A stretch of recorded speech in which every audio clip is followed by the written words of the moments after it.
Hey guys, in this video, I will show you how to move Valorant to another drive. Alright, so let's begin with the video. First, open the Riot client on your device. Once the Riot client opens, select Valorant from left.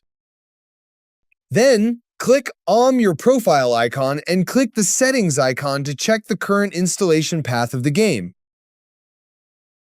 Next, open File Explorer and navigate to that installation folder.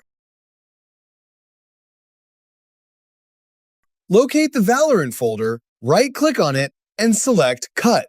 Then go to the drive where you want to move the game, such as your drive, and paste the folder there. Wait for the transfer to finish, as it may take a few minutes depending on the size of the game and your drive speed. After the files have been moved, completely close the Riot client.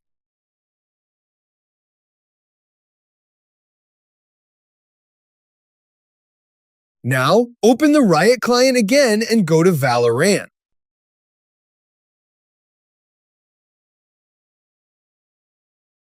Click Install. In this pop-up, instead of starting a new installation, click Already Installed.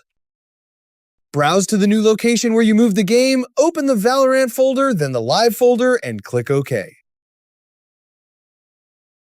Next, click on Install, and the Riot client will verify the existing game files and link them to the new location. Once the verification is complete, the play button will appear and you can launch Valorant normally from its new drive. And that's it. So that's basically how you can move Valorant to another drive. So that's all for this video. See you in the next one. Thanks!